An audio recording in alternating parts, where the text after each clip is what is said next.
flag God stood beside me. I swore an oath to my countrymen and kin. Side by side we sang our anthem oh so proudly. And this is where a soldier's tale begins. We left for foreign shores in the name of freedom, comrades in arms for the liberty of man. Shoulder to shoulder, but still could not redeem them in God's name, but no one could understand. Hi, my name is Lisa. We're doing the 80th show, the late night veteran show. As women are doing the show today, I'd like to meet Amanda. And Amanda, I'm going to have you talk about yourself and your story. So I'm going to let you begin the show. So I'm the mother of Nadine Dorothy Askew. Nadine joined the British Army when she was 15, 9 months. So when Nadine passed away, Nadine had been in the British Army for 14 years. Nadine had done tours of Iraq, Afghanistan and Estonia. And Nadine was a bombardier, but at the time of her death, she was acting troop sergeant major. Nadine passed away the 22nd of July, 2021, at the age of 31-year-old. Well,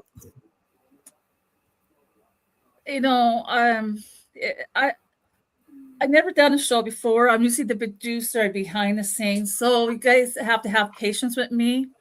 I don't have that many questions, so I thought it'd be nice that we can talk about our experience around the military and the good and the bad, and more on your daughter and what people, what kind of questions did people had when she passed away? Can you share some of the questions that from her family and friends? How do you put this? Grief's a funny thing. And I'm going to be open and honest. I never thought the British Army would lie to me. And that's being honest. Bearing in mind, I had another son, my oldest boy, who served as well in the British Army. Done his 2 tours of Afghan twice and Iraq. So you're a very proud mother to have children serve in the British Army. When they were younger and they first joined, they would invite you down to the family days, to the events. We would go to their passing outs. Maybe I'm a bit old-fashioned, but you would never, ever think once your child served for their country that they wouldn't tell you things, they wouldn't hide things, and yet they did. They hid things. So sometimes I wished I'd listened, let's say, how do you say this, with your gut feeling, because something wasn't right. And all we got was, no, she was on the mental health course. No, she was on the vulnerable risk management course. She had mental health problems. So the army sort of guided you down that path where maybe it's a mother thing. You think, no, this is not right. Something's not adding up here. Basically, no. And yet the army still guided us down that path. So, do you lose all faith in the British Army? I just don't know. Because she was a very strong, independent young woman. And she was a gunner number 1. She worked on an AS-90. And she was a female teacher at the time of her death. She was the head teacher. Teaching students how to work the gun, how to operate, how the safety mechanism. And yet, let's say, a very close friend that knew her 18 months said, "Oh, she doesn't like men. She's angry and she hates men." Right She had more there. male friends. Yeah, right Had more there. male friends. Yeah. More male That's a friends. sign More right male. there. Yeah. Yeah. So I think I wished at the time grief, shock of losing your daughter, your son.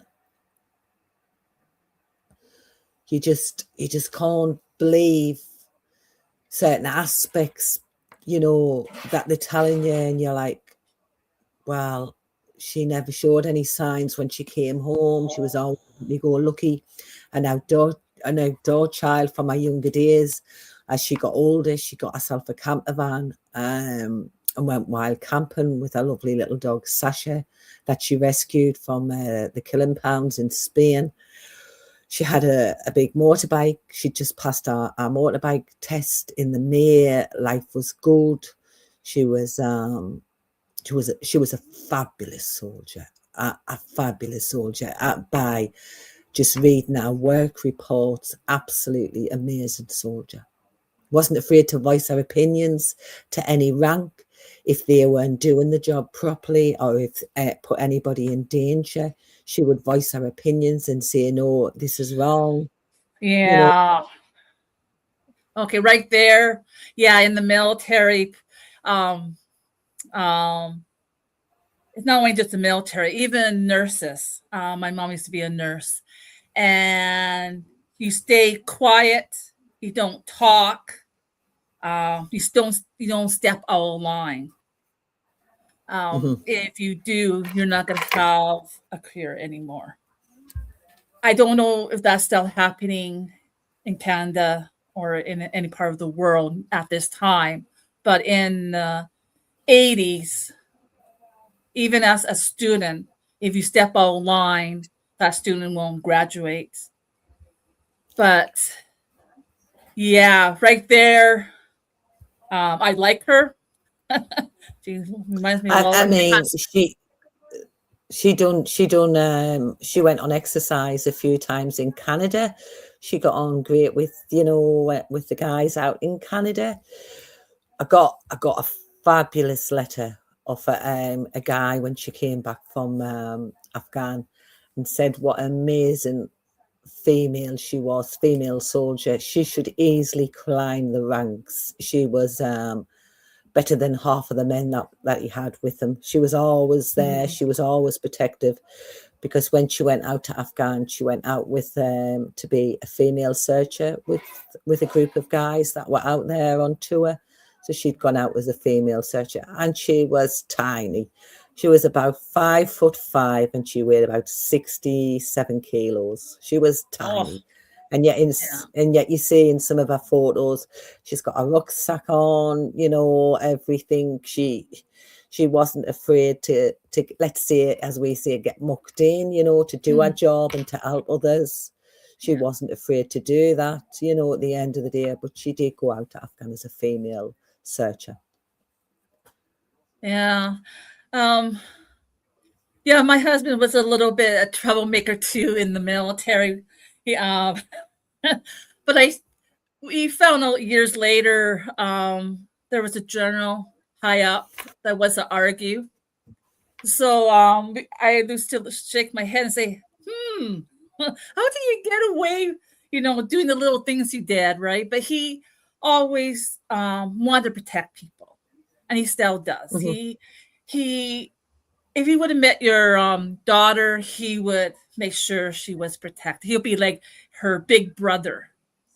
And there are, Yeah.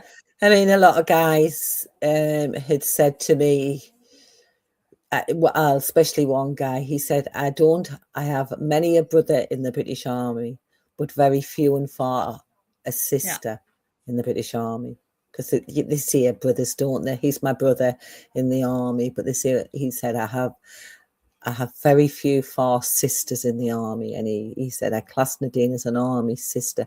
Because let's be honest, the well, if they had to go to war, they've got to have each other's back, haven't they? You know, they've got to look out for one another, sort of thing. Yes. At the end of the day, you know, Yeah. sort of thing. She loved to travel. She travelled all over the world. She did.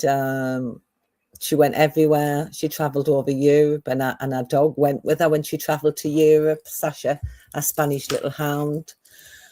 She would get the girls together because it was a wild camping van, you know, where they would get a wash in the river and barbecue out late at night underneath the stars. She would, the girls would get together and away they would go. You know, she loved the outdoors. She was always an outdoor kid from being very young. She was a proper outdoor girl. You know, she wasn't a girl. Well, she wasn't a makeup girl. She didn't need it. She liked her eyebrows done and a bit of lip balm on her lips, but she liked to smell nice, and she had natural curls, lovely grippy curls, and she actually hated them. She hated her hair being curly. It was so curly, you know, but she was quite happy, you know, to when she went out, she liked her hair straightened, and so one of her friends said, I straightened her hair and it took me an hour and a half, and I said to her, never again. I am not straightening your hair again. She said, don't ask me again, because she had this lovely curly hair. It was lovely in curls, and yet she absolutely hated it. You know, she, like I say, she was a natural good looking young girl, which any mother will say, but she was a natural good looking young girl.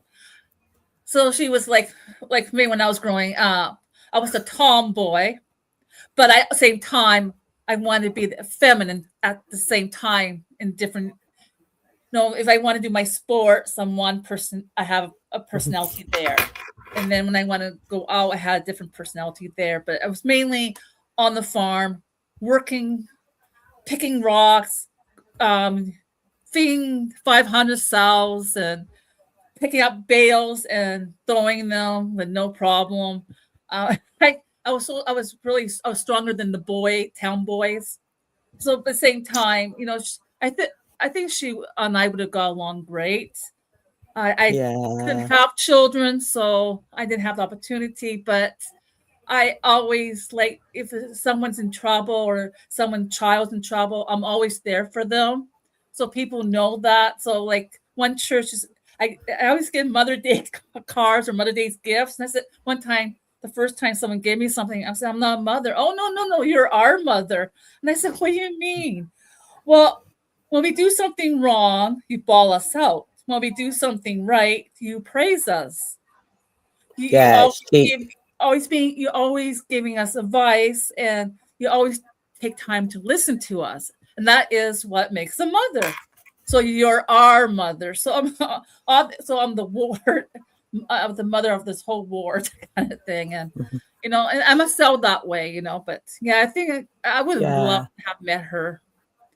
You know. Yeah, you could how do you put this? You could leave her in a pub by herself, and by the end of the night, she'd have quite a few friends, you know, sort of thing. But then she could also be quite shy. Well, she was when younger, she was a very shy young girl, and then she joined the army, and she come home on, as they call it, R&R for a holiday, and I was like, wow, where's my shy daughter that went, you know? She sort of, the army was the making of her, you know, it brought her out in a shell. I won't lie. Yeah. It really did bring her out in a shell. But I was like, wow, she blossomed into a beautiful woman. Yeah. Wow, I don't know what they'd done, but she come out of her shell. She wasn't this shy, intimidating young girl at 15-year-old going in the army. When she come home, I was like, God, she's sort of come out of her shell. The army did bring her out of her shell, sort of opened this new world to her where she could travel. She was 18 in June, and then they shipped her out to Afghan just after 18. But there's a story how she joined the army, because our older brother went in the army, and I always treat the three of my children the same. And she wore glasses, but she wanted rid of her glasses. She wanted contact lenses. So I took her down for her contact lenses, and I said, we'll go for a bite to eat. And she said, yeah, okay. So we're having a bite to eat. And it was only in McDonald's, a bite to eat. And then she said to me, oh, I've got something to tell you. I said, oh, what? She said, I've got an appointment at the Army's careers. I said, have you? She said, well, let's be honest. She did say you treat the three of us the same. So I'm no different from my older brother. So we went round to the Army careers. I said, I'm not promising you, because she needed my signature. She couldn't join the Army without my signature. She could at 18, but not at 15 and 9 months. So we went round, and there was this old-fashioned sergeant major, should we say, and we're sitting and we're talking. And he said, well, you know, she's a young girl going into the Army, you know, it's not something you hear about. And he said to me, you're better off letting her join the Army now, where she'll get 2 years training, because if she comes in at 18, she'll get 3 months training and she'll be shipped out to wherever. Ooh. So that sort of weighted up, and I thought, well, if I let her go in now instead of 18, where she's only going to get 3 months training, if she goes in at 16, she's going to get 2 years training. So that's what we did. And she was adamant she was going to go in, because I said, oh, we'll get home and we'll talk about it. And the doors slammed and she stomped upstairs and she said, I'm going anyway at 18, so you might as well sign now. So, you know, she was adamant she was going in. She said, whether you let me go now, she said, but I'm going in at 18, so therefore. So we let her join. She went in at 15, 9 months. That's when she went into the British Army. She did. So that is the tale how she joined the Army, sort of thing. I'll tell you a little story about my cousin Ricky Pawyak. He joined when he was 14. Lie his age. Those days were different. That was years before, you know, the computers. And anyway, he didn't want to be at home anymore, so he left the farm and he joined the military. And after so many years, he was an instructor. He was the one who trained people with, you know, the weapons and that. My cousin always took time to listen to me. He didn't care what I had to say. You know, I didn't get to see him that often. When I did, he always took time for me. So in a way, years later, he left the military because of mental health. Sadly, he, you know, started drinking more and more, and he left. So in a way, I was really young at that time, so I didn't get. At that time, we don't really understand PTSD or anything about mental health, and I was so young, I didn't really understand it myself.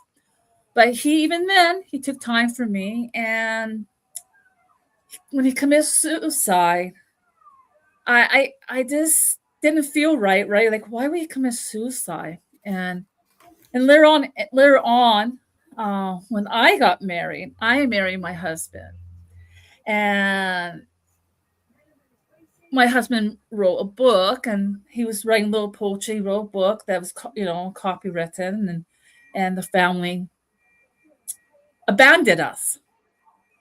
We were no longer part of the family. No one ever called us. My in-laws didn't call us. My own parents. So, what we had to do was leave Canada and move to the U.S. for a while, and that's a totally different story. Long story, but we were protected by the American people. So we were there with no green cards because we had to leave Canada because we didn't have no family, no friends. They wouldn't abandon us. So we had to move to the U.S. for a while, and we lived there, and we met interesting people, and we met, we met different people, like different think tanks. We had dinner with Homeland Security, and because we were friends with Jim, and his brother he's late. I don't know if you've ever heard Art Bell. He used to have a radio podcasting. So anyway, we got to live in the U.S. for so long. Then we had to come back home. Then we moved to BC. But I understood that. I understand. That's how I learned why my cousin more likely committed suicide was because of my family, members of my family being part of it. And they abandoned my husband and me. What did they do to my cousin Ricky? So I think, more to, but it looks like Adam is on. I'm going to bring him in and he could actually take over, but I hope that you and I could talk again by ourselves. So in the future, I'll give you a link. Oh, I'll show you a photograph of Elisa, 2 moments. Okay, great. I'll add Adam. Oh, hi there. There, Hi. she's there. Sorry, we're just showing. So I'm just Sorry, showing Lisa a photograph of her. Yeah. Oh, it's too shiny. You have to move it up. Okay, there we go. I'm going to go and do this. No, let's do this. No, I'm trying to make it big. Okay, how about this? There we go. Now, that way. Yeah, there we go. Great. What I'll do is I'm going to go off. So you can interview Amanda, and this way I'll still work the board.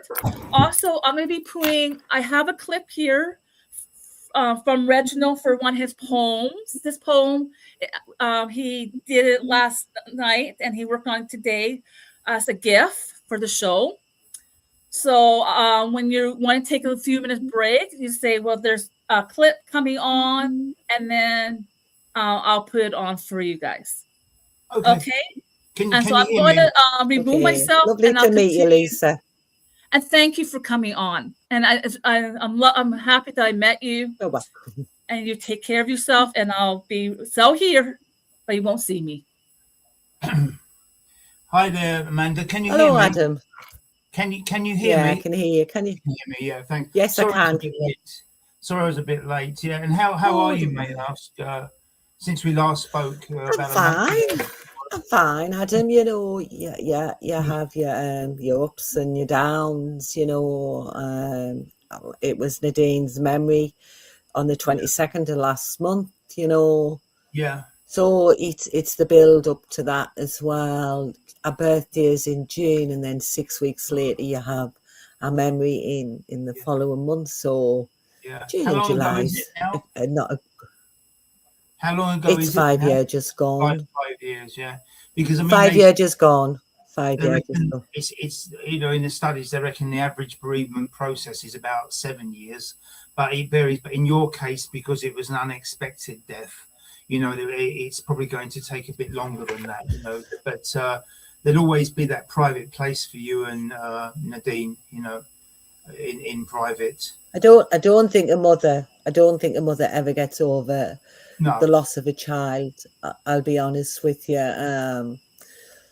Somebody had said to me, basically, what an honour it is to carry your grief, because your grief is also the love of a child that you have lost. So in theory, they say it's an honour to carry your grief, certain people, because it's also the love of a lost child as well. But I don't think any mother will get over the loss of a child. No. A friend of mine, she had a little boy knocked over in the street when he was about 4 years of age, and she's still not quite right now. Another guy I know, Jason Burt, who was the youngest para killed in the Falklands War. He was only 17, and his mum's still not quite right. No. 17 years of age. It's weddings, it's big birthday events, it's a family gathering, it's an empty chair at Christmas. So indeed, yeah. So it's always there. It's always there when you think about it. It's always there. Sure. And I mean, last time we spoke about the dynamics behind, and a bit like I know comparisons are odious, but the deep cut barracks thing, which went on for years, I think.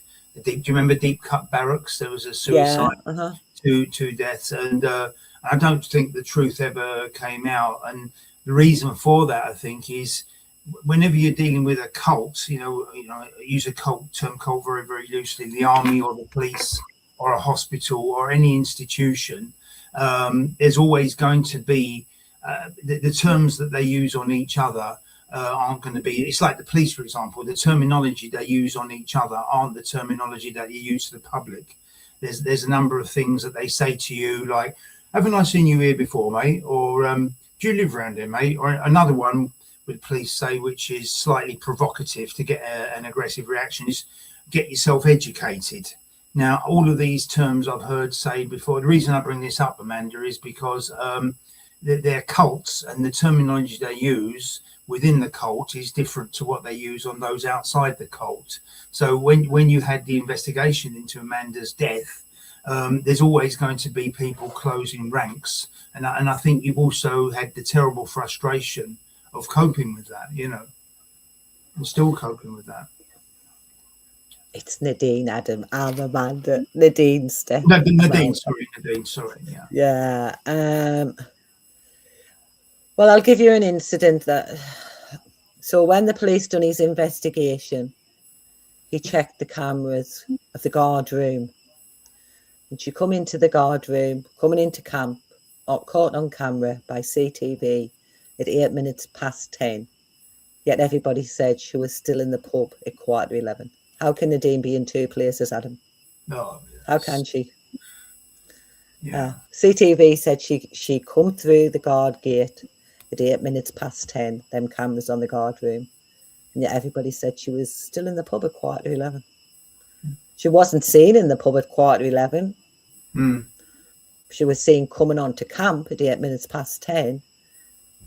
And yet, the army's main witness said she was, excuse the phrase, ratty arse drunk. She rode that motorbike absolutely drunk back onto camp, and she was still in the pub at 11:15. Now her toxicology came back. She was under the drink driving limit. She wouldn't risk her license. So she can't be in two places at once, can she, Adam? That would be rather difficult. And so where do you stand legally now with the investigation? Are they concluded it? So I keep knocking and I keep kicking and I keep banging on doors and I won't get any answers. I'm in touch with our MP. I've asked for certain documents and they should have sent them way back in May. I still haven't received these documents that I want. They think I'm going to be brushed underneath the carpet, but I'm not. I'm not going to be brushed in the carpet. This has got nothing to do with suing the British Army or money-wise. This is to find out how my daughter passed away. I mean, I have got one theory, because when you read all the signs about strangulation and putting in a chokehold is just a slang word for strangulation, let's be honest. And when a guy's got hold of you, and she was 67 kilos and he's about 15 stone, and all the signs are there that she passed out and she couldn't get up, and it took them half an hour to get her up. When she got up, she really passed out. There was no medical attention seeking, and that is a very different situation. She could have went to bed. She couldn't have had any marks on her. She could have went to bed, and it states this is a fact. She could have died that night in her bed. Yeah. Did she die in her bed? And the thing is, I know you went through it last time, but and again, tell me if it's upsetting, because it's very, very it's sensitive for you. Did it go to coroner's court at all at any point? And you did tell me before, yeah, you said it was suicide, wasn't it? I think you said on misadventure. Yeah. No, the coroner put down to suicide, but the army wanted misadventure or accidental death. That's when And it's yet, up. Yeah, right, yeah. yeah, and yet when she was found, there was nothing. She was fully suspended, and there was nothing underneath her feet. Nothing. It just doesn't add up, does it? No, You just can't. You can't if you're because I fully mean, suspended.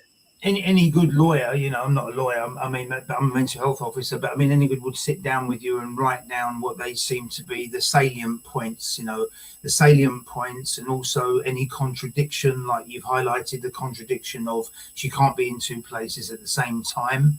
You know, if you do go for another coroner's inquest, these are the things that it must be brought up, surely, because I mean, it does. I've tried. I brought all that up in a letter that I'd sent to the coroner, the evidence I sent to the coroner. So when Nadine died, a member of the coroner's office phoned me and said Nadine was found such and such a way. So for a year, until we got records and we got autopsies and we got a solicitor and a barrister, so it took a year. I then found out Nadine didn't die that way. So the coroner's office, who worked for the coroner, rang us up a week after Nadine died and said, this is how Nadine had died. You know, then a year later, in all the reports, I found out Nadine didn't die that way. She died a different way. So I put all this saying in a letter, and it was a mother's letter to him. I put all that I'd found out about the night, the events, in a letter about his colleague telling me how my daughter had died and she didn't die that way. And I'm still waiting for an apology off the coroner. And he still didn't bring the evidence up that he was given in court. You know, if nobody's going to talk and nobody's going to mention anything, where, you know, nobody's going to give me anything and everybody's kept shum. I mean, in one of the statements, a guy had gone out looking for her, and 20 minutes he went looking for her and he couldn't find her. He couldn't find her. He just couldn't. He said, I looked for her for 20 minutes because I couldn't find her. I just, you just couldn't write it. You just couldn't write it. I just think sometimes, you know, why not be open and honest if something else happened that night? You know, why not be open and honest with us? You know, but yeah. Do you think I'll ever get my answers? Do you think I'll ever get? Getting information out of big organisations, whatever, is never easy. You know, it's there have been terrible cover-ups in the past. And just to fill me in again, the coroner's inquest was a public one, wasn't it? Yes. One, Anybody could have went. I think the army, as in prison, the army would have referred to it as an SUI, I think, which is a serious untoward incident. Is that what the army called it when you first heard? I don't. Do you know what? I don't know, but we always asked, because there'd been an altercation that night and there'd been more than one fight. Why wasn't there a service inquiry? Because they've had less service inquiries for less things. So there was a service inquiry put in and it went to the top boss, but he just dismissed it. He pushed it to one side and said, no, there's no need for a service inquiry. Yeah. There'd been more than one fight that night. There'd been quite a few alterations that night. We just couldn't get our heads around why there wasn't a service inquiry. Basically, I just think every time we knock on the door and every time we go and kicks at the doors in, it's one step forward, 10 steps back. You know, I wonder. Somebody said to me the other day, I wonder what she would say to you if she was looking down at you. And I said, I hope she says, you see that one? That one's my mum. That one belongs to me. Well, I think she'd be proud of you for trying as hard as you've tried, and the frustration level you've had and everything. And it's a shame her friend didn't stay on last time. What was her best friend called? And she just She was it was Mel. Mel, and she tried to get on, but I think we all got cut off the last time, didn't we? For some reason. Yeah, we did. She sort of got cut off. Yeah, she got cut off. Her mic went off, and then next thing you know, she couldn't even get back on it at all. So as Adam said, because I spoke to Adam after the show, and there was a little situation there as well, wasn't there? Yeah. Aaron spoke to me about that, and I mean, would you say? I mean, they say that when you've had any bereavement, whatever the case may be, the shock of it. A lot of people go into denial. Sometimes people's behaviour becomes hysterical. Are you having a structured day during the day, like where you say you might go for a walk in the morning and you'll go swimming in the afternoon, or a ladies' group in the evening? Are you structuring your day, and do you think that day is helping you? I think when you have a good partner and good family and good friends around you, I think they do help,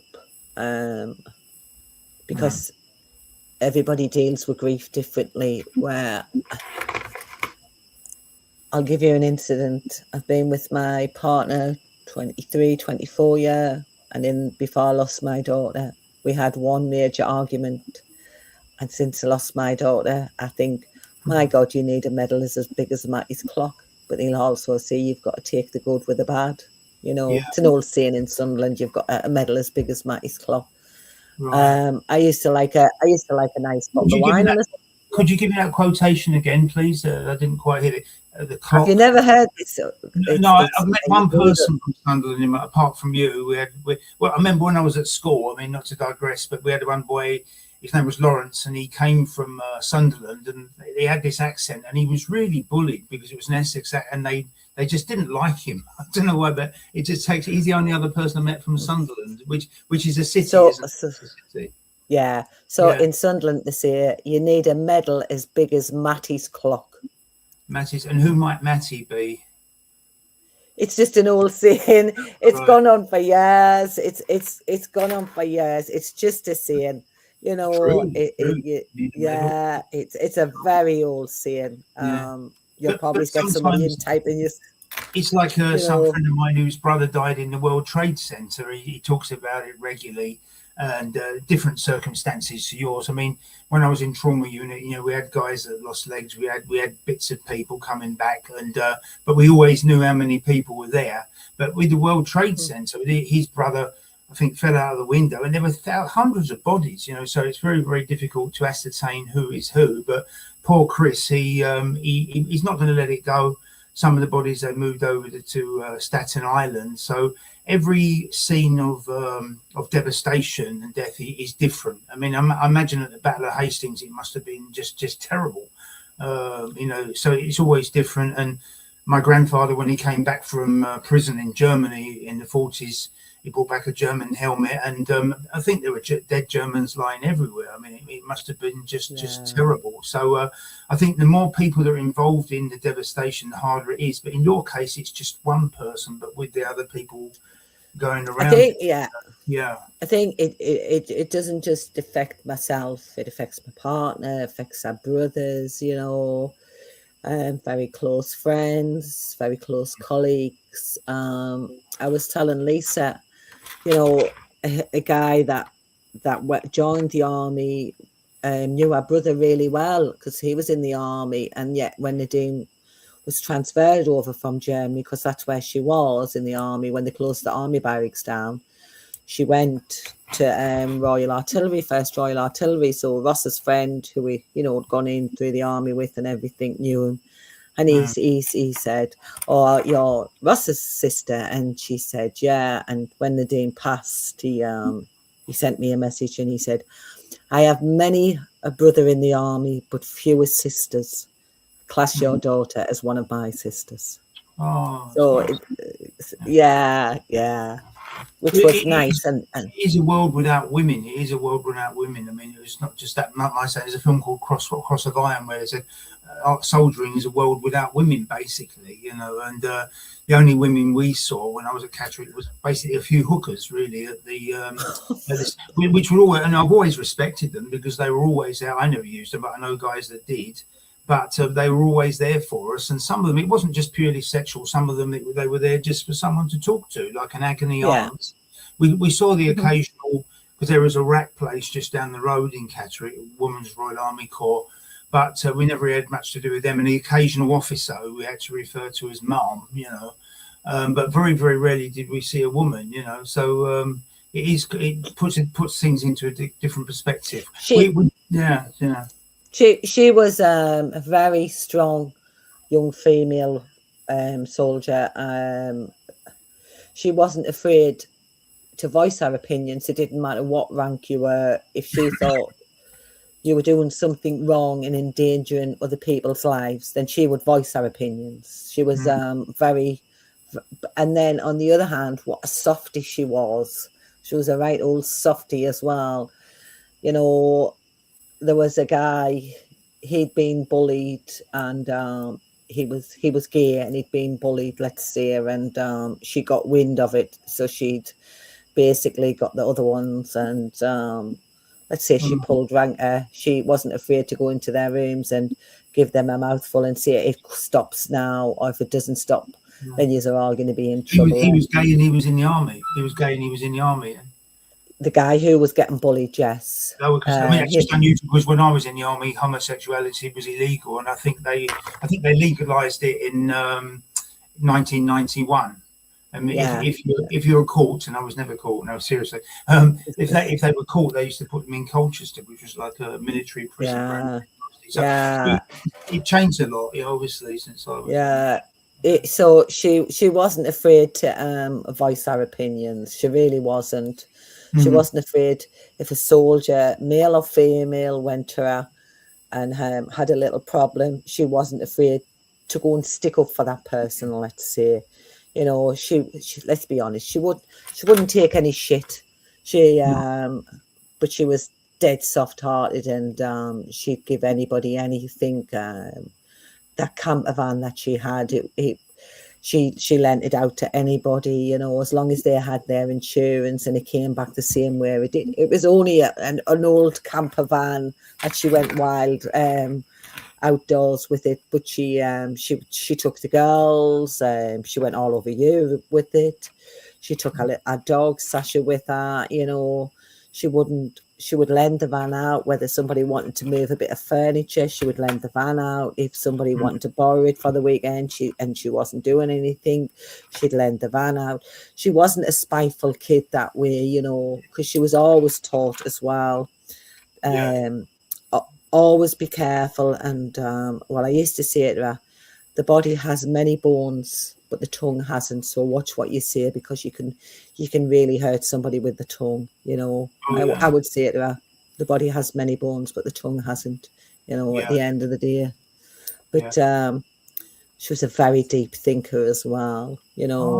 She was also a very private young girl. It took a lot for you to gain her confidence, and once you gained that confidence and she trusted you and she was willing to share things with you, she valued you and valued as a friend.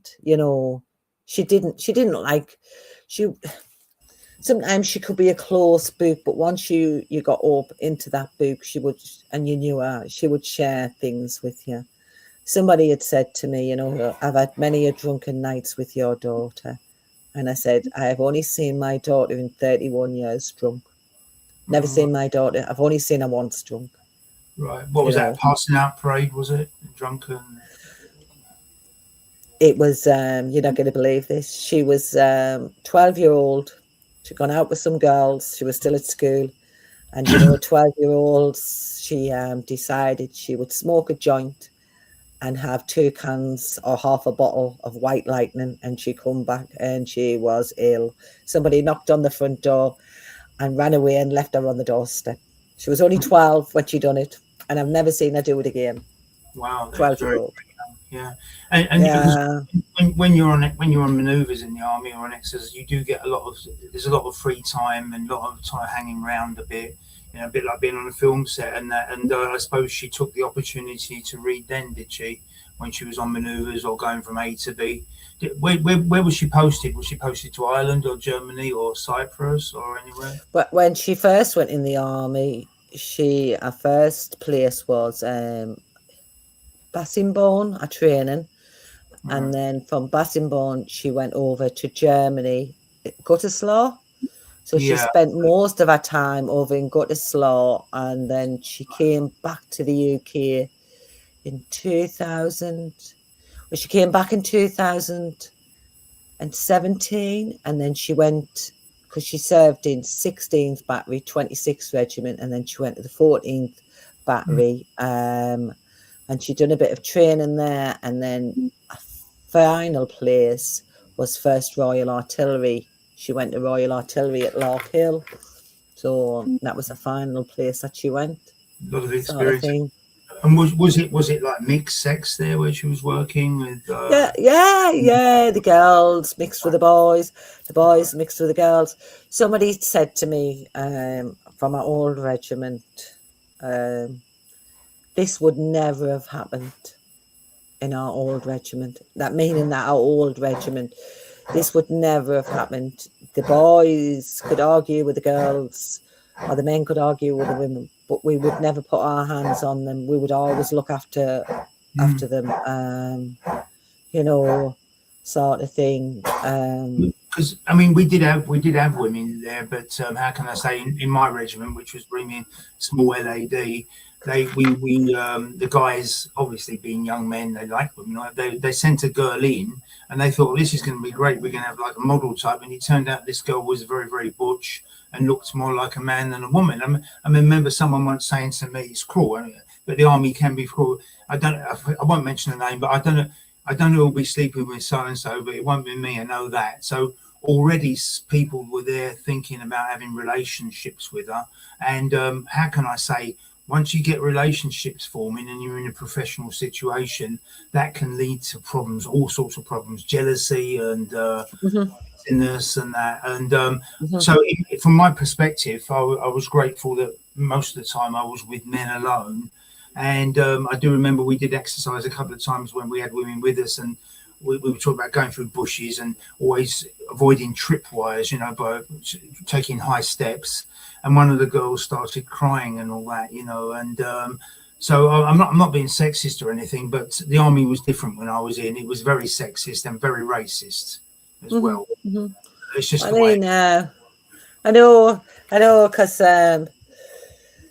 I'll never forget it. She would the first time was when she was in Afghan, and it was Iraq, sorry, and you get your parcels sent over, don't you? You've got to wear them and get your parcels sent over and your blue letters and that. And she'd asked me to send her 15 pairs of small men's boxer shorts. And I said, okay. So I'd sent them. Anyway, she come back and I said, why boxer shorts?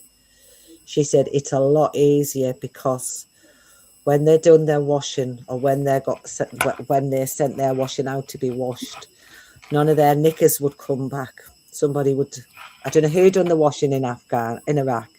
She said none of their underwear would come back. So in the end, she'd asked us to send her the boxer shorts, men's small boxer shorts.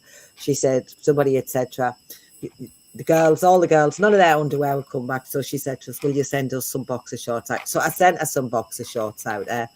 And I said to her, why did you want me to send boxer shorts out for? She said, because when our washing got took to be washed, I don't know who done the washing, but when their washing went to get washed, she said all the girls' underwears and bras would never come back. So in the end, it was boxer shorts and just like a vest top, basically, when they were out there, sort of thing. And whenever she went on exercise and she went to Afghanistan or Estonia, she always wore a boxer shorts, men's boxer shorts. She just said it was a lot easier if their trousers come down at the back, or you know, their belt come loose, you know, you've got a pair of boxer shorts on, sort of thing. But now you get ladies boxer shorts, don't you? You do, don't you? Yeah. I mean, I bought a pair of trunks the other day, and I said, "Oh, these women's and men," and she said, "It doesn't really matter; they're unisex." And I haven't had any cat calls yet. So I thought, tell me this, Amanda. Do you want to break now? Because the American lady said she was going to come on and put something on, didn't she, with a break? Yeah. I think her husband's wrote a poem, hasn't he? Yeah, I don't know if she knows when it's got a certain time to come back on or whatever. Do you need a break? Because we've been going for some time and it is very, very hot and humid here. Did you want to stop at some time or whatever? Because it's very heavy as well. It's up to you. Do you know what, Adam? I've always said I'm going to be open with you, didn't I? I've got nothing to hide. If you want a break, I'm quite happy to go for a drink. I just remember her saying that she was going to come back and show us something. Yeah. I should have taken a connection or something like that. But I'll tell you what, should we carry on for another 10 minutes? Yeah. Oh, she must have heard us. There, Lisa. You're muted. You're muted. You're muted. We can't hear you. I hear you. Sorry about that. I'm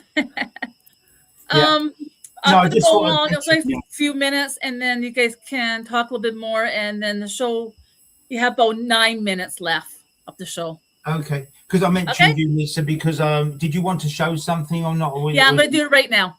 I can do it right now. Okay. Yeah. Okay. Okay. Will do. Yeah. Okay. Welcome. This is the Professor's Corner. The name for the poem for tonight's show is called The Ones We Lost. In the silent solace of the night is hidden away in the memories of the ones we lost. Through the light coming from higher, it burst open the locks to the gates in our thoughts, exposing us to hidden images and visions kept deep within our subconscious.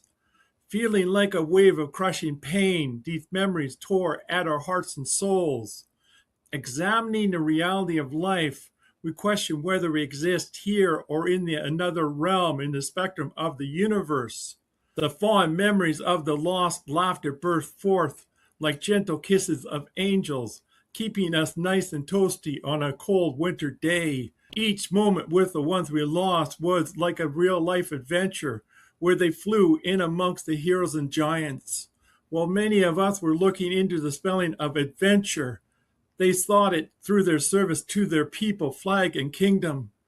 For they were defiant warriors, drawing their strength from their own pain, hoping no one else has to face the same. In the eyes of every one they encountered, they would never be forgotten, forever cherished as a bright yellow rattle flower, whose spiritual peace can be liberated from our earthly realm through the gentle spoken words of the sincere truth. As each word whispers, the word carries the power of its beauty between both realms. We say goodbye for now. We are not saddened as soon we will see you again. Until then, we cherish the time we had. As I finish that up right now, I'd like to express my gratitude to the British Armed Forces Covenant, as well as Bob Maxwell from the Veterans World Magazine. This is the Professor, Reginald Angus Argue. Remember, never, never, never give up on yourself. You really do matter. Now back to you, Adam. Beautiful. That's very, very beautiful poetry. And and it takes me back to some of the British war poets, going back to World War I, Rupert Brooke and Captain Wilfred Owen, who did some.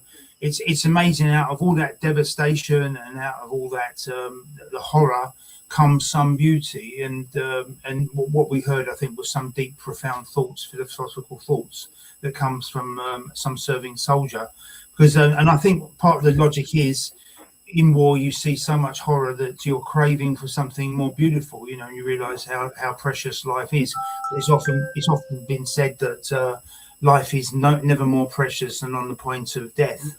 And I mean, with the Americans that are watching, I did see a program about ex-Vietnam vets about 10 years ago, and this documentary was quite tragic in one way, but beautiful in another. But they went back to Vietnam, and these Americans, and they met some of the soldiers that they were previously their foes, and they invited them round for Christmas dinner. And these Americans said basically, I respect these people and all that, but what they did to us, our boys, I won't be sending them a Christmas card, put it that way. These were Americans that going back to Vietnam was trauma in itself, and we see to get a balance on any war, the one that we've just been talking about, the American Revolutionary War, which was Britain's Vietnam. I mean, I think it's appalling that they never did anything for the redcoats in this country, otherwise known as lobster backs. They never did anything. That was our Vietnam. In any other war, the Falklands, whatever, what I saw was not nice, but how can I say, some beauty comes out of that, hopefully, with the nation, whether it's art or whatever. But these Americans that went to Vietnam, I won't be too graphic, but we've all heard about the slaughter by the Americans of the Vietnamese at My Lai and all that, where they did horrors allegedly. But I won't be too graphic, but they found their buddy, as they say in American vernacular. Once they found him, they were looking, he went AWOL. They found his head in his chest with his testicles in his mouth. And the Vietnamese have done this. This is what these Americans, I mean, that is enough to drive you mad in itself. And these are the horrors of war. That life-changing psychological events, put it that way. You take, you're looking at PTSD, you're looking at all sorts of complex disorders after seeing something like that. I just thought I'd throw that in because of that nice poem that we just heard. Very, very deep. I'd have to listen to that again sometime to understand it. Yeah. Thanks very much. I don't think any war's nice, is it? No war's nice. Suicide is nice. Nothing. I mean, it's the investigation. When the investigation comes, as you know, you're reliving the trauma all over again.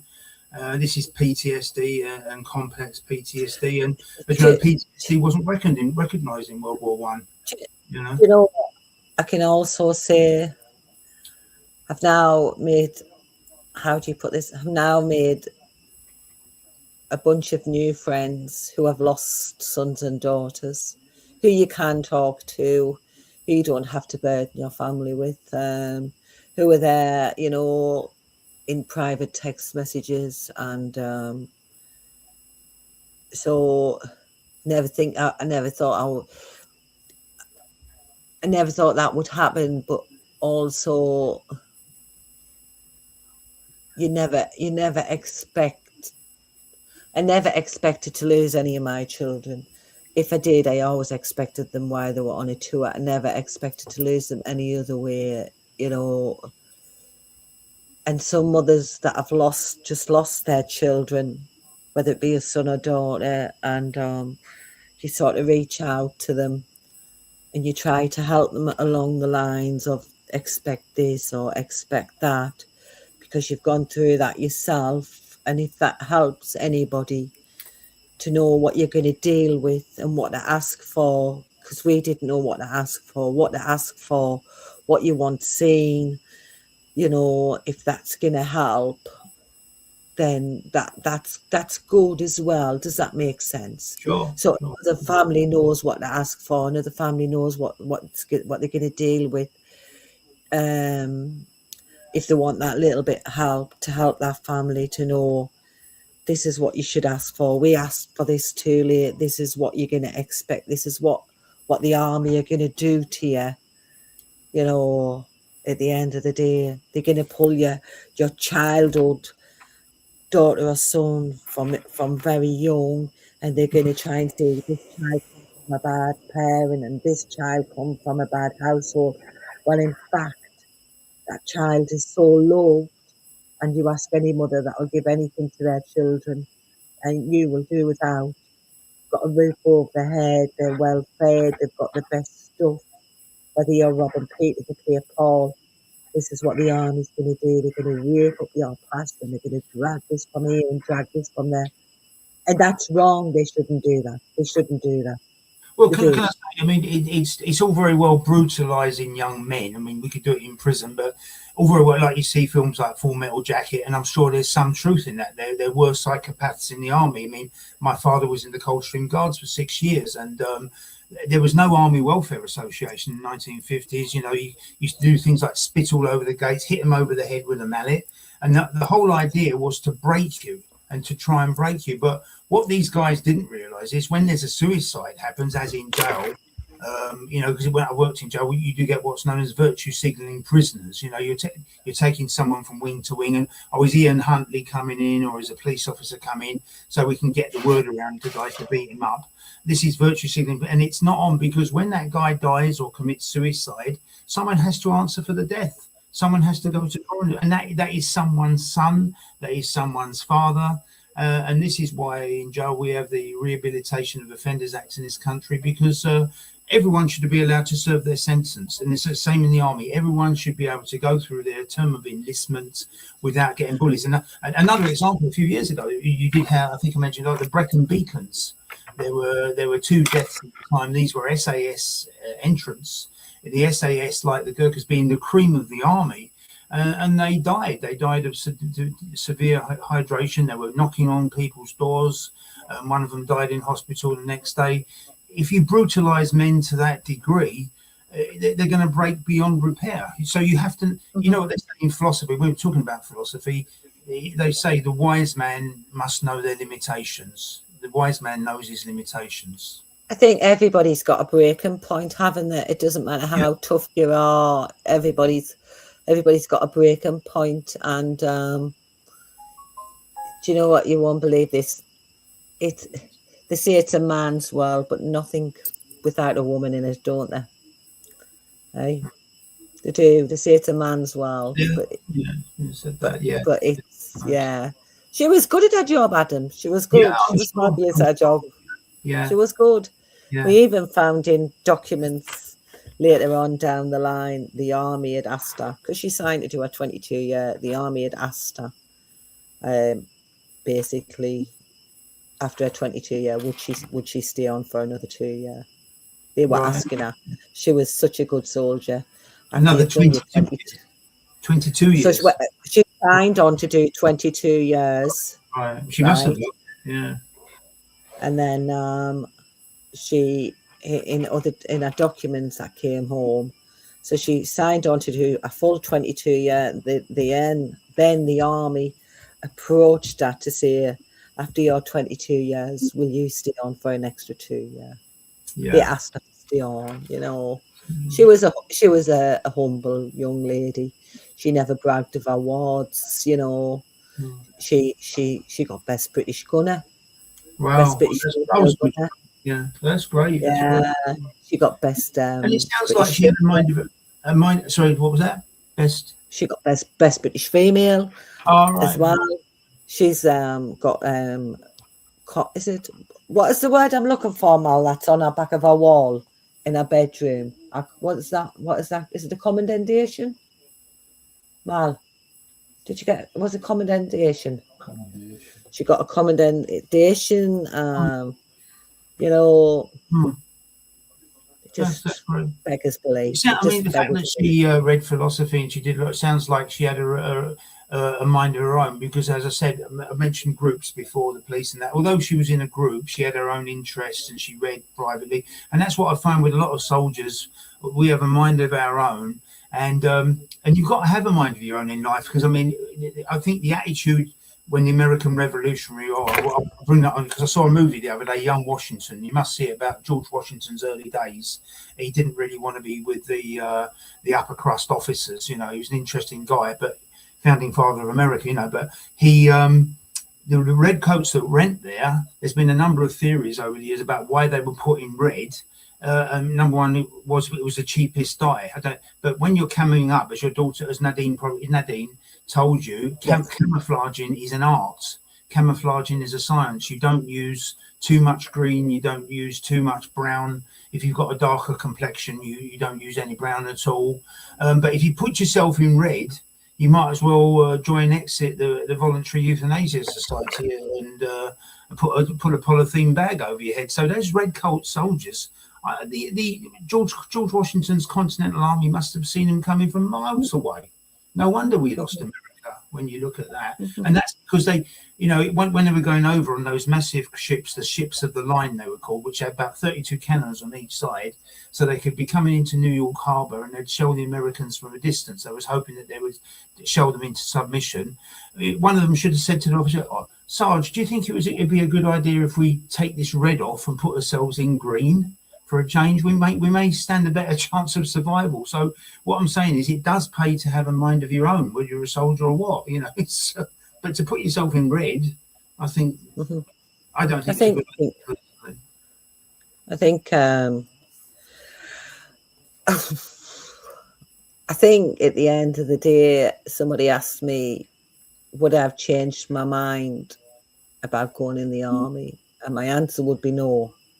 I would have still let her go. She loved it. She loved the army life. She loved traveling. And some people say, oh, if I had my time again, I wouldn't let my son or my daughter go. And yet I can clearly, categorically say she loved the army. Yeah. It was her life. So yes, I would have signed for it. Yes, I would have signed and let her go again. You know.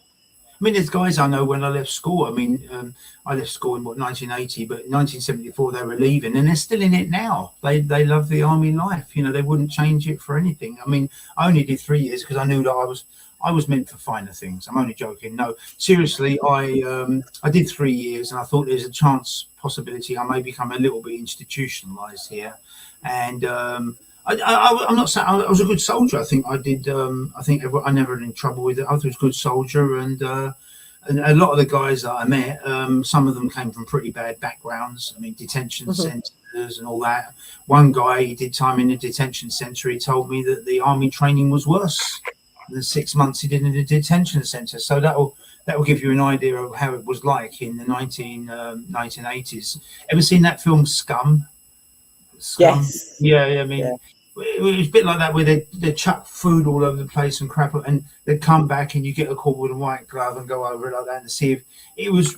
I'm not saying it was like Scum, but they tried to break you. Basically, they tried to break you, and they never broke me.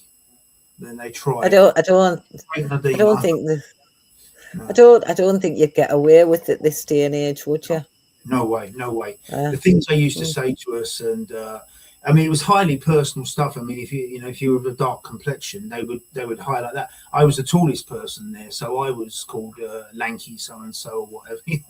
But you can see it personally, and it's supposed to. And I was on the phone to my granddad every night. Do I have to stay here? You know, am I going to end up seeing a psychiatrist at the end of this? And it'll make a man of you, son. It will make a man of you, right? So, and that kept me going, sort of thing, you know. And then the Falklands War broke out in '82, and Prince Andrew and all that. And look what's happened to him. I mean, I think Andrew's a broken man now. I mean, I think there's a room for another discussion there. But in my opinion, he shouldn't have gone public with his private life. In my opinion. I think they're all in the public eye, aren't they? Yeah. I think he went with Epstein board, and I mean, when I saw him very, very briefly, he was a good, tall-looking guy. He didn't have to go in. And I think he went out there because he got bored, you know. And if you hang around with people like Epstein, they're going to want something on you. But I saw a picture of him the other day, and he looks a broken man now. And I'd hate to see anything happen to him over that, you know. Well, this is it, isn't it? This is it, sort of thing. And that sort of crowd you would expect to be in the public eye, wouldn't you? Basically. But I don't think I'll get my answers, but I don't think I ever will. Well, keep going, keep on trucking. I mean, you know, I think with anything like this, you've got to ride the roller coaster ride. All heavy emotion. I mean, I don't know how you cover all this heavy emotion. It's going to be like that, but you keep on with it. You might be in bed one night and you have a profound thought and have a eureka moment and say, "Why didn't I ask this?" And I mean, we've done that a few times. My partner's jumped up and said, "Well, wait, I write this down in the book. I forgot to write this. I want this to ask this question." He's jumped up and said, Why didn't I think of that? I forgot that. And he's jumped up and I've lay in bed and we've discussed it, and I've said, "Oh, I forgot about this." And he goes, "Wait a moment," and we'll look. And we've been up and we've gone through paperwork and My partner's looked through paperwork with a fine comb, and he's picked up the silliest detail that I or a barrister has missed, and yet we call him, Mal has picked that up and sort of thing and said, well, why wasn't this picked up in 2020, or why wasn't this picked up, why did the sergeant ring his boss at 12:05? Oh, wait a moment, further down the lines where they've got the tiny little coloured graphs and the tiniest writing, my husband's looked at it and gone, oh, I never realised that was a question to ask. What did he ring his boss for at 4:00 in the morning when he's texted him at 12:05? Why they ring him at 4:00 in the morning? And it was the silliest little details. Like, you had to look in the army records, like the Ross, the sergeant that was on duty that night, said he left it 10-1, and he gave a female colleague a lift home. Yeah, in his army documents, very small print. He said he was still on camp at 4:00 in the morning. He was checking the guard room, checking the armory, going around making sure the block was all quiet. And my partner said, how can he be in two places at once? Was he on camp, or was he in bed at 1:00? So we asked them questions. I can't remember. I can't remember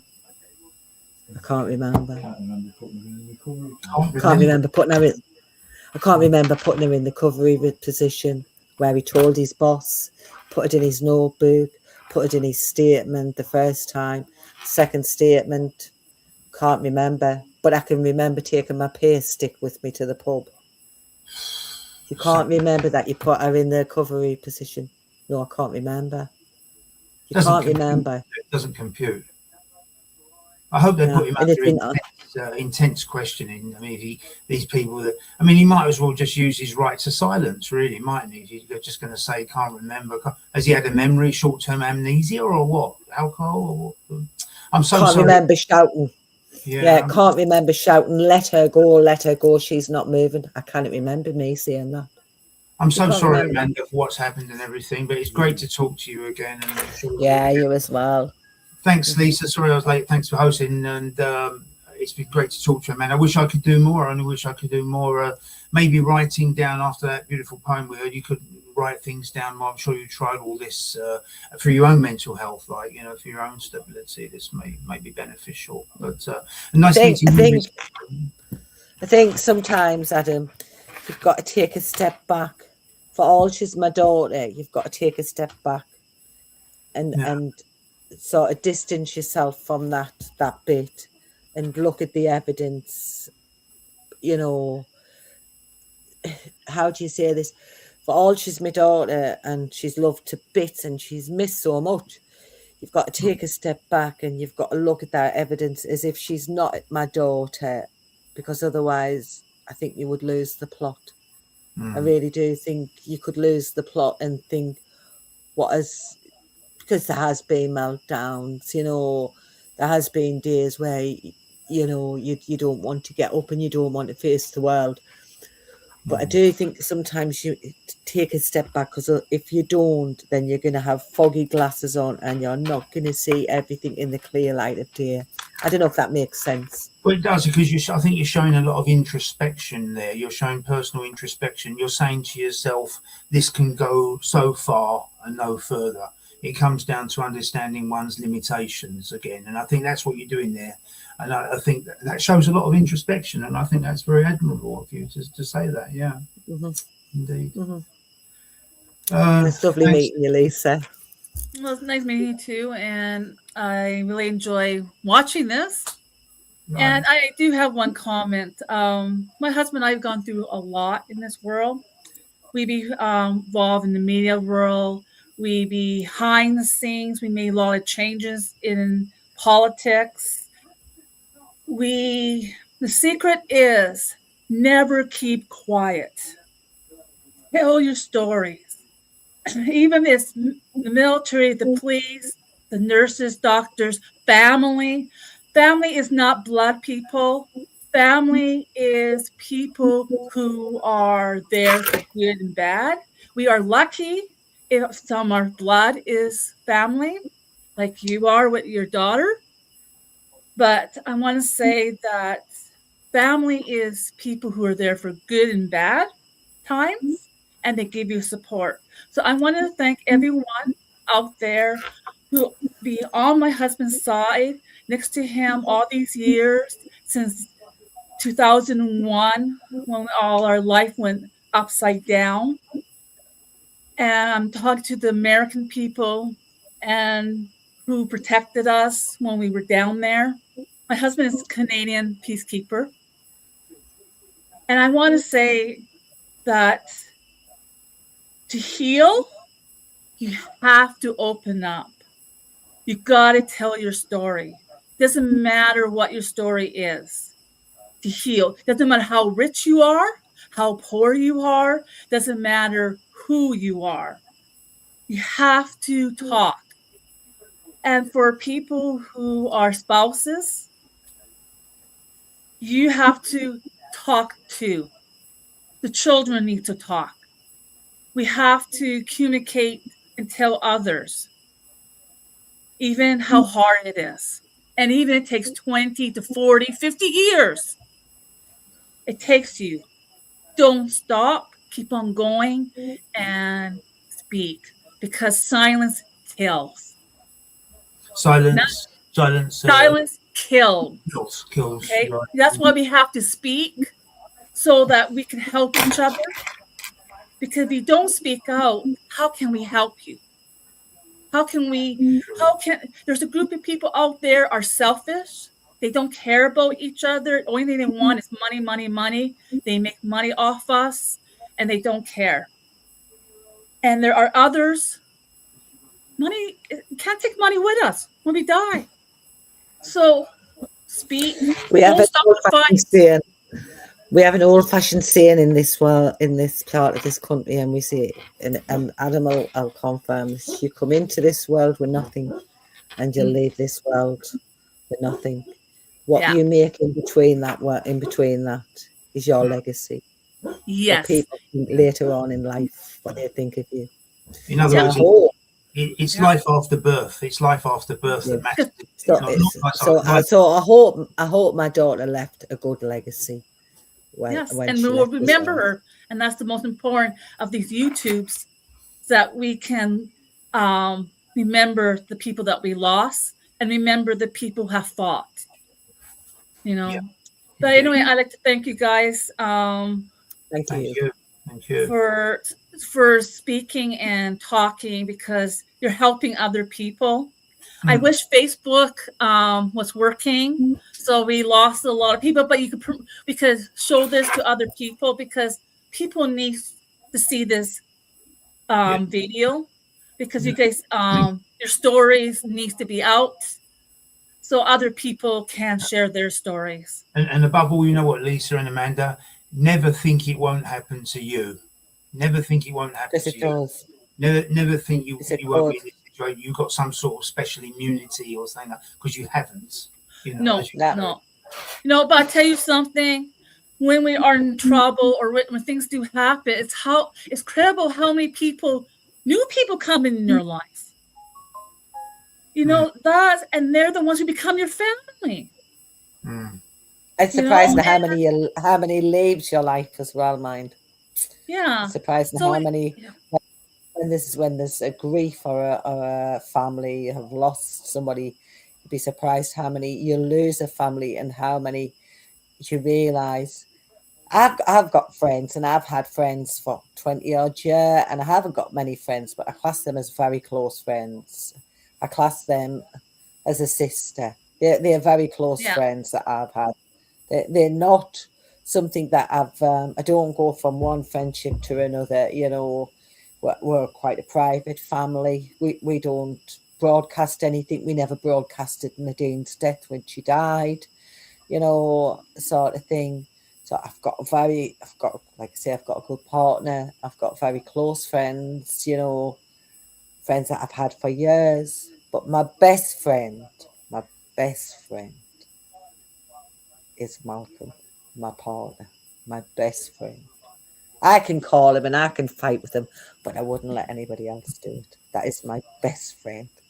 Love, Does that hate. make sense? Yeah, my Does that husband's my make best friend. My husband is my best friend and family, and Yeah. I don't know when someone starts saying something I don't like, I become this pit bull, and I don't just do for him. I just do for anybody. I just if someone doing something to somebody, I don't know. The mother hen comes out, and I want to protect them. You know, He and you know what? And that's what we need. We need people to protect us sometimes. Yeah. One of my favourites is one door closes, another door opens. I know it's an old cliche, but Yeah. sometimes it's true because you lose someone here, but it's human nature because we're human animal, social animals to find other people, which is what we do. We're social animals, and I have since lost Nadine. You know, I found other mothers that have been in the. You'd be surprised how many mothers have been in situations that I have, and try and getting their answers from the army, and you just can't get them. So it's worth you thinking about how many mothers have actually lost sons and daughters that we don't know, and they're fighting to get them their answers, and yet still can't get them answers. Yeah. You know, it's not just me. I'm not special, but every mother will say, my daughter was very special. My daughter was very special to me. And you'll hear that from every mother. You'll hear that from, you know, a mother about a son. My 2 boys are special to me, you know, sort of thing. Well, I don't know if you ever listen to Pink Floyd at all, but Roger Waters, the singer, his father was killed in Monte Cassino in Italy. Well, the British were slaughtered down there by the Italians, and I think a lot of Pink Floyd's work, The Wall and Final Cut, is Roger Waters lamenting for his father because he only met him once, and they had a card come from King George in those days saying that his dad had been killed in Italy, Monte Cassino, and years later he went down there and they had a statue of or like a memorial including Fletcher Waters, his dad, and all these Italian girls saying Roger, Roger, and that. But I don't think Roger Waters ever really got over losing his father. I mean, my dad never met his dad because his dad was killed over in the picture you'll see, Nadine, in Burma, where my dad's dad, her great granddad, died. So my dad never got to meet his dad. You know, so in one of the pictures, Nadine has gone over to Burma, you know, to the Remembrance Garden and everything. But my dad never met his dad. He prisoner of war, sort of thing, basically. But and then my mum's dad. Yeah. Rankin and Tilburg. Rows and rows of bodies, 17-year-olds, 18-year-olds. Yeah, yeah. My mum's dad, he was in the army as well. And it's quite strange because my dad's dad and my mum's dad were always Royal Artillery. So Nadine went to Royal Artillery and Ross went to Royal Artillery. And yet Nadine's dad and Russ's dad, you know, he wasn't in the army, and they weren't forced to go in the army. But it's quite strange because my mum's dad was Royal Artillery and my dad's dad was Royal Artillery, and Russ and Nadine went to Royal Artillery. Sort of thing. But life can be cruel at times, sometimes. So you never think that you're immune from it. But like I say, you come into this world with nothing and you leave with nothing. It's what you leave in between. And I hope Nadine has left a bit of a legacy. I hope her impact on people remember her for that infectious smile and that ability to voice her opinions and never be afraid to speak up. And I hope my daughter's left that impact on some people. Well, we have a couple more minutes left and then we have to go. So is there anything, Alan, you want to say? So this is I don't know if you can see her. Oh, yeah. Send me a photo of her and we'll add her to our Facebook. Yeah. So I would love to add her picture in my Facebook. So please send the picture to Adam. And please do. Yeah, please do. And I think you're coping brilliantly, Amanda. I mean, you're not only coping brilliantly, you're coping the only way you can cope, which is to take it day by day, and to just you're not punishing yourself. You never sort of, how can I say, from listening to you talk, I don't think you don't internalize the problem by taking it out on yourself and become very depressed. And because one definition of depression is internalized anger. You're being angry with yourself. I don't see that with you. I see you really putting it into perspective and just coping with your grief, your loss. That's what I see. I've like I say, I've got a good partner. He is as solid as a rock. There has been many down days, don't get me wrong, and as I said, the body has lots of bones apart from the tongue, and you can have a wicked tongue sometimes, when things that you don't mean, but you do hurt the people the most that you love, at the end of the day. So like I say, he needs a medal as big as Matty's clock, as we say in Sunderland, sort of thing. He's a fabulous guy. I'm Well lucky done, to have Malcolm. him. Well done, Malcolm. Malcolm, yeah? Malcolm, yeah. I'm a lucky girl to have him. I know. I've been up your neck of the woods once or twice. There's a place near there we used to go called Sands End. You know Sands End? Not far from Sunderland. Well, there years ago. I don't know if you've ever been to the Veterans Walk in Sunderland. No. There's a great big, it's the only one in Sunderland. We have to go. Yeah. We need to do another, you guys need to do another show together again. Yeah. And just contact me and I'll be your producer. And Fantastic. Then, okay? Take care, everyone. Bye-bye. We'll speak Take soon. care, Lisa. Take care. You all take care. Speak to you soon. And Good night. What time of the day is it, Lisa, where you are? it is 6:30. In the evening. Oh yeah, because you're Yes. so you're on the East Coast somewhere. Yeah, we're the last. Well, the PEI is after us, but we're the last Oh, I see. Oh, great. Great. province when it connected to Canada, and then we got Oh, I see. PEI. Right north. Yeah. Well, give my love to Salem in Massachusetts. I've always wanted to go there. One day I'll go up there. Salem, Massachusetts, where the witch trials were held. Oh, Is that? Yeah. further? it's funny how people went after the women, huh? Yeah. Again. But yeah. they sure didn't go after the man. Yeah. It's terrible, isn't it? It's terrible. Great It's stuff. always guys. the women. It's always the women, You know isn't why? it? Because they were midwives. They were taking money away from the doctors. Yeah. Anyway, I'm going to let you guys go, and thank you for coming on, and thank you everyone for listening. Yeah. Take care. Say good night. Bye. I pledged allegiance to the flag God stood beside me. I swore an oath to my countrymen and kin. Side by side we sang our anthem oh so proudly. And this is where a soldier's tale begins. We left for foreign shores in the name of freedom.